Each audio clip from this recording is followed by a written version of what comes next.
akong boses.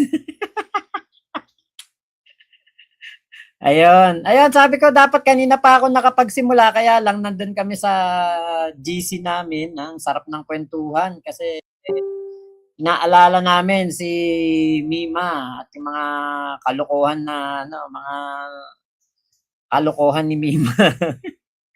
Nga. Ayun, meron na. Ardayan, ayan, hello po. Nay Brenda Barton, Ate Bergie, ayan, yung ulan daw, hipan mo daw doon. Nay Brenda Barton. Kaya ka walang voice kanina, ni-wait nyo ko. Yun nga, Ate Katrina Love. Ayan, Milton So. Ayun, Mary Jane De Beira, hello po. Hindi ko pala naayos yung ano, yung mic. Ang topic po natin ay patungkol po dito sa ating ano, sa ating senadora na si Senadora Risa Hontiveros dahil nga po sa ano, dahil nga po dito sa kanyang ano ba,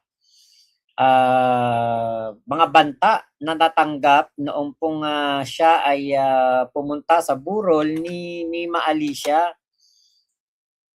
Oy, Tol, Birador Pikwa. Oh, hello po, hello po. Si ano, si Tol is Mr. Sponsor, nandiyan din kanina. Hello, hello.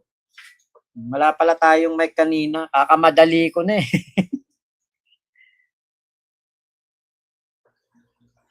Ayan, so ito po, ito ang ating topic na ito yung nagbunsod doon sa mga banta. Alam nyo, natural, parang natural na sa mga DDS yun. Di ba? Alam nyo, ang mga ano po, ang mga DDS, parang nasanay na lang naman sila sa karahasan na kanilang napapanood noong panahon ni Digong, 'di ba? Parang kaya ngayon kung ano sila, kung sila po ay makakita ng katulad nung ginawa kay Mima, parang anong-ano sila diyan, parang tuwan-tuwa sila, 'di ba?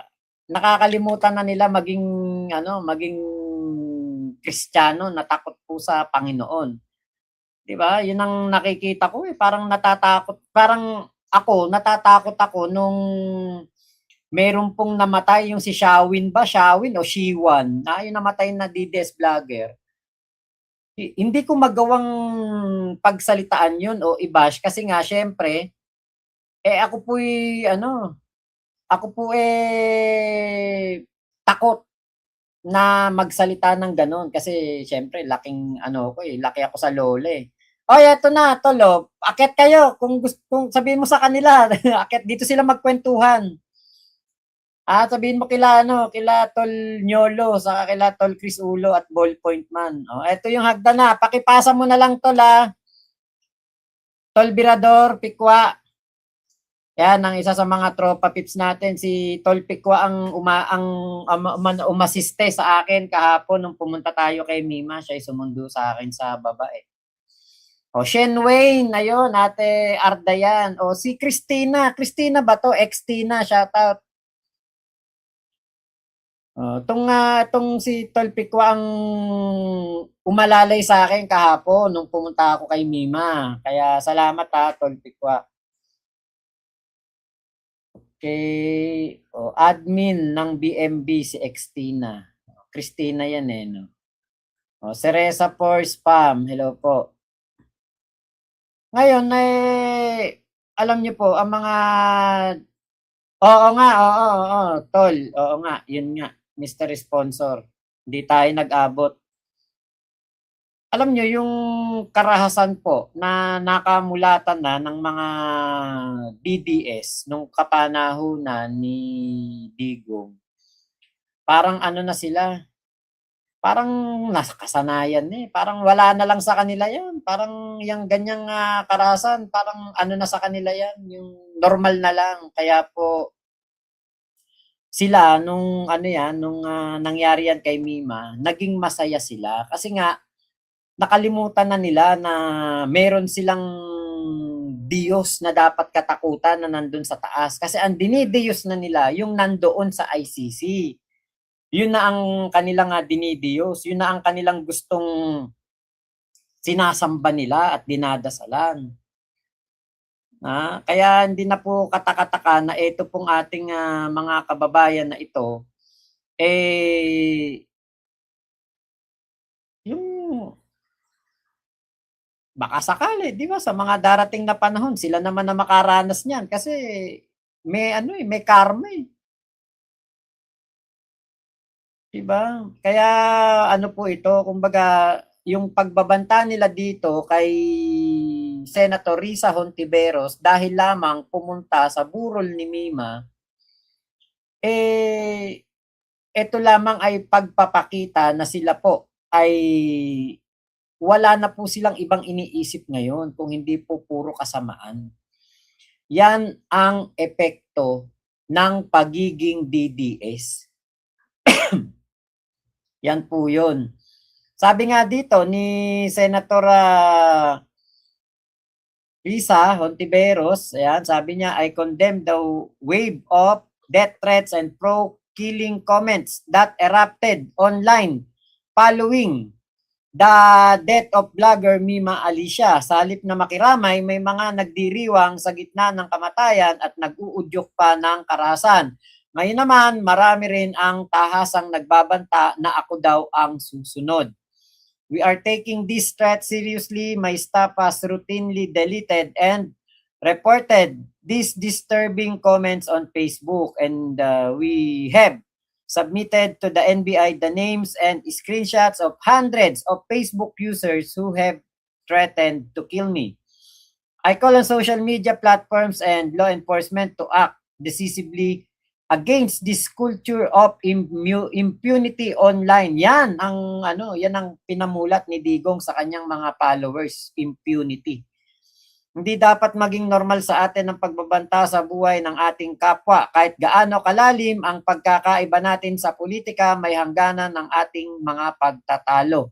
We cannot allow such hatred to cost another life. We are better than this.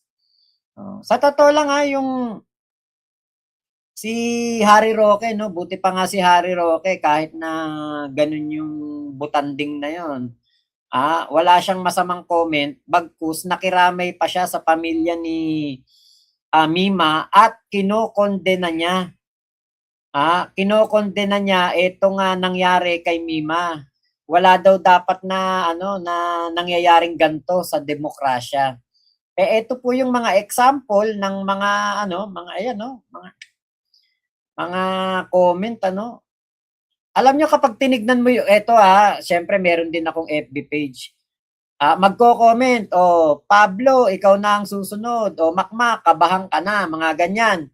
Pag kinlik mo yung yung profile, pag kinlik mong ganyan, putya ang kasama doon sa profile, anak, kasama asawa. Meron naman ang profile mukha ni Jesus. Pero ang comment, talagang kademonyuhan. Diba? Putya, sabi ko, parang parang yung kanilang Facebook profile, akala mo ang babait, akala mo mga family man. Pero ang gusto nila kasamaan. Tindi. No, kaya katulad nito, Dan Muego Adlaon, salamat sa riding in tandem, ngayon ka lang tumama. Tapos ito yung matindi, yung kay Dean Chase, ito. Kasi ito yung hayop na taga-Amerika na nagpapakalat ng mga kung anong fake news kay PBBM saka kay First Lady. Imaginein mo ba naman, saan ka ba naman nakakita nung ginawan nila ng AI video si PBBM na meron daw ginagawang malaswa kasama si First Lady? Yung tatlong anak nila? Parang pinapalabas nila si PBBM malambot. Jokla. Parang gano'n ginagawa nilang katarantado kay PBBM, nakakagigil. Naku. Gigil na gigil ako nung sa sa ginawang pambabastos na yun sa ating Pangulo. Yun? Nakatatlong anak sila PBBM, tapos si First Lady, tapos sasabihin nila, ang papalabasin nila, parang gusto nilang ipaintindi doon sa kanilang ginawang deep fake video. si PBBM bading. Diba? Alam nyo, parang sobrang desperado. Sa sobrang kadesperaduhan nitong mga DDS na ito, kung ano-anong mga katarantaduhan ang ginagawa. Eto, wala bang kokontrata para kay Senator Risa Hontiveros nang matapos na ang kaburikatan nito. Diba? Imagine niyo yung ganyan. Senadora yung yung sinasabihan nito. Imagine niyo tong Dean Chase na to. Nasa Amerika yan. Akala mo kung titignan mo siya parang disente, maayos sa mga pananamit. Pero yan po yung katibayan na hindi po lahat ng nakapag-abroad matalino. Hindi lahat ng nakapag-abroad mabuting tao. Yung iba po dyan, mga walang hiya. Ayan eto teka, paano ba to? Ayun may bisita tayo, si Tol Birador Pikwa. Hello, Tol. Nasa ano pa ba kayo? Nasa GC pa ba kayo? Wala na. Okay. Akala ko nandun pa kayo eh. Ang sarap ng kwentuhan eh. Kaya nga di ba? Ayan si Tol Birador Pikwa po, yan, tropa natin yan. Support niyo po yan. Teka, ba't ba ganun? Hindi na ako marunong dito sa ano. Makakapanibago nga StreamYard, Tol. Kahit ako, nanibago ako nung nag-StreamYard ako eh. Eto. Ayan lumaki na tayo. Ba't ganun? Wala na naman Saan ba yung tropa? Ayun! Ewan ko kung nasa na yon. Baka nagtulugan na. Hindi, gising pa si Nyolo eh. Eto si Nyolo, eto na. Tol Mac, ba't ba tawag ka ng tawag? Natutulog na ako, Tol. Pucha. Tawag ka ng tawag, Tol. Ano ba yun? Biglang tawag ng tawag no. Pucha, kanina pa tayo, alas 12 pa yata, hindi, wala pa alas 12, tawagan, tagal na kanina. Tulog na ako, Tol. Ano ba yan? Uy, may kasama tayo dito, yung umubos ng catering, uy. Viral yung umubos ng catering, gato. Taob yung handa ni Mime, no? Kaya nga, Tol Grabe din si Mima, no? Pina-viral tayo. Alam niyo mga kababayan, yung mga kamag-anak namin, nag-aalala na eh. Buhay ka pa ba? Tanong sa akin, pare. Buhay ka pa ba? Buhay pa po ako. Anong problema? Nakita kita. Ito nga mga par. Nagulat din yung anak ko. Pagdating ko ng bahay, Daddy, sabi ko, bakit? Viral kayo Nakita ko yung video mo, sinisipon ka pa. Sabi ko, langya ka anak, tinatrash talk mo ko Kaya nga Alam mo, sa akin naman, yung mga kamag-anak ko nag-chat na, buhay ka pa ba? Oy, buhay ka pa ba? Yata, chinachat ako sa personal ko. Sabi nung, buhay pa naman ako.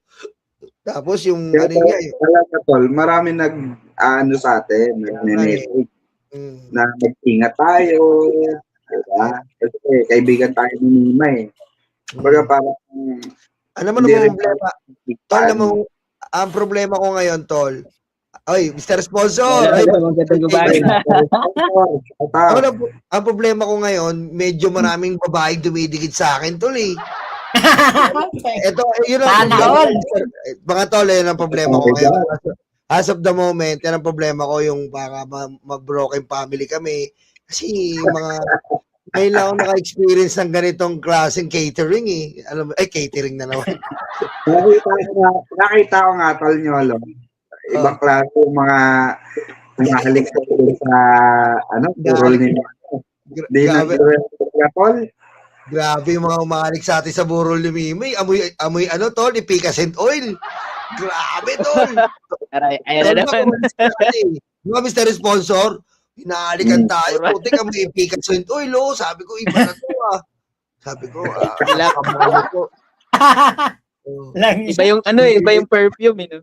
Iba yung perfume, Mr. Sponsor. So, yung mga salompas po. Ano po ba yung pinaghirapan niyo po ba yan? Bago makarating dito.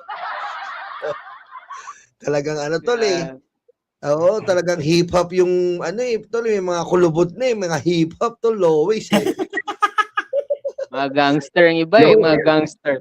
Oh. Hindi TBS 13, mga TBS 80. TV. All version. All 80 version na, yun, sobra pa sa senior. Yeah. Dating anak, ikaw pala si MS. Ganun pa may dala halik. Nangamoy nga no? Hindi, pero mahal na mahal natin yan, tol. Mahal na mahal natin yan. Ayun nga yung kinaingit ng mga DDS Na naman, mapakwento na naman ako, mapahaba na naman to.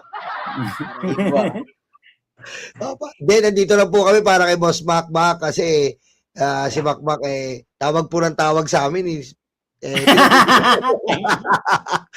Hindi, yung mga ayan po ang kaibahan namin mga BBM vlogger.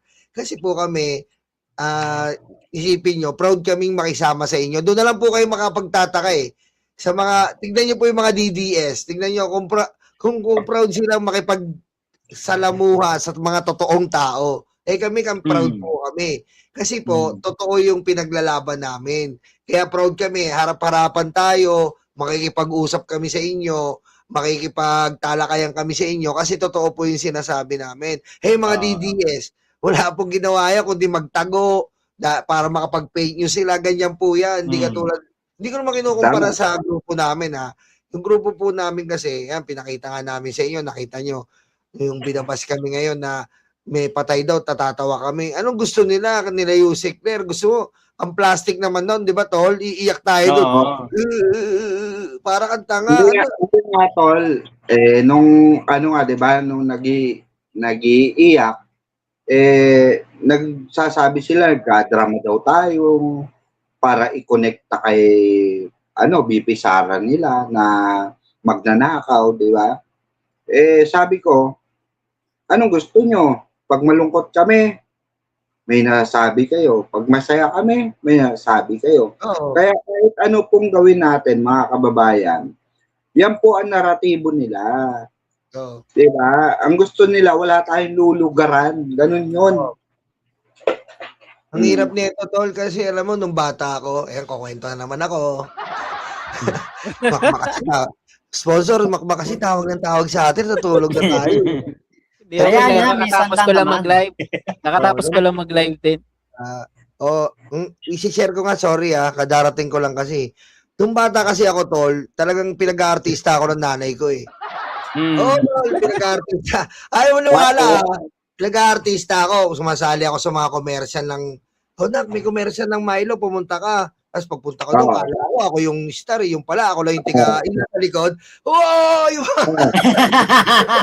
Yung pag Milo Aday, na kinukuha yung basketball, kami yung nag-hooray. Wow! Sabi ko, gara ng nanay ko. Wala ako, artista Ayan na ang artista. Ayan, usapang probinsyano, ayan na. Ikaw na, oy. Si Gabo. So, what's in, what's out, man? How are you doing, man? What's in, what's out? What up? Ganda umaga sa lahat, mga babayan. Who the hell are you, guys? English speaking in dollar to. What's happening? Mukha sa katol, kasi, di ba yung kung sasabihin nila na parang mag-iinarte sa burol ni Mima, kunwari, parang iyak-iyak ka doon, ganyan. Putya, baka batukan ka pa ni Mime, kung pwede ka niyang batukan kasi kilala natin si Mima na masayahing tao, hindi yun boring kasama. Sabi ng Mabubwisit ka pa nga doon minsan Ayaw nun pre na na yung drama-drama na ganyan. Ayaw niya. Ang sabi ng pre. Kaya nga ang sabi ng mga DDS, parang di raw burol, para raw party. Paano, di ba party may sayawan, disco, strobe light? May sayawan ba raw? Si Baste ang nasa party. Oo, tinutod ko nga kanina, pre. Sabi ko nga, habang nilulubog ang Davao, ayun yung mayor nyo, nagpa-party. Puta na, doon sa ibang bansa, nagpa-party habang kayo nakalubog sa baha. Yun ang tunay. Hindi fake news yun kasi, tol, alam mo ba nakaka-capture dun sa video, tol, na nahagip si Baste? Ibang lahi. Model ng Germany. Pre. Sandali, pare, hindi kita utol. Tinatakwil mo na ako, napagkakamalan nga ako si Chris Ulo eh. Picture tayo, Chris. Salamat, Chris, ha. Lugi ka pa, tol? Lugi. Kamanit yung Crisulo. Lugi, hayop ka.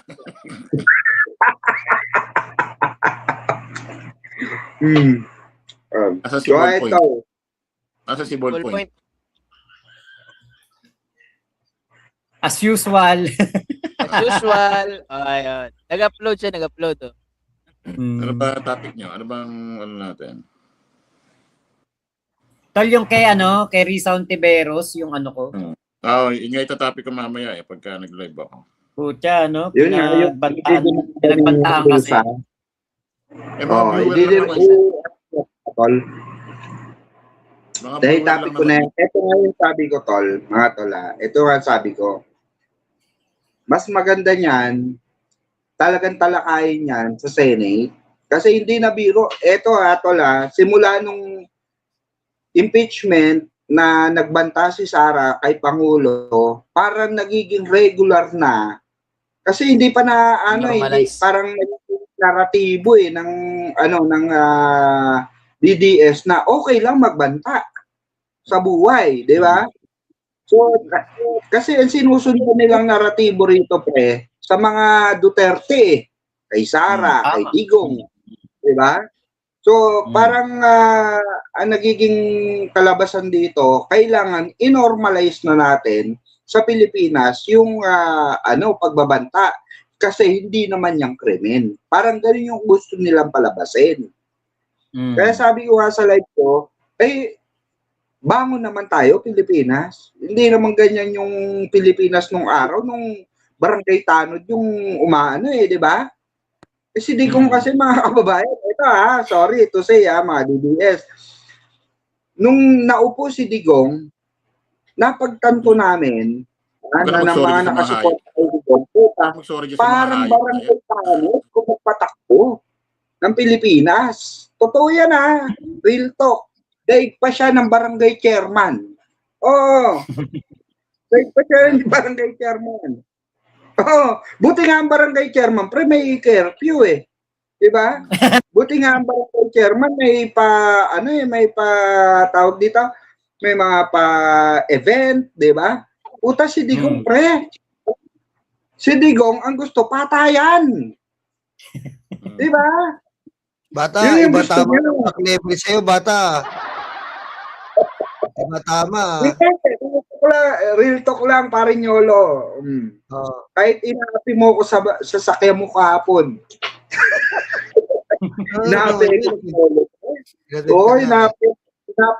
Pinapahiya ako doon sa kapatid ko. Tinatawag akong kapatid. Pre, tinatawag yung asawa ko, yung kapatid mo, sabi ganun Asawa ko yun, tol. Asawa ko.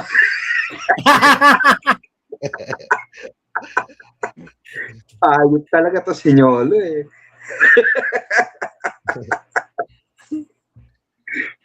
Ay, Ballpoint man, Medyo Ballpoint.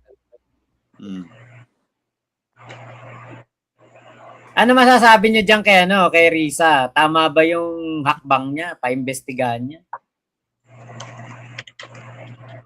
Totoo daw yung death threat Sabi ni ni Matibag Totoo naman to.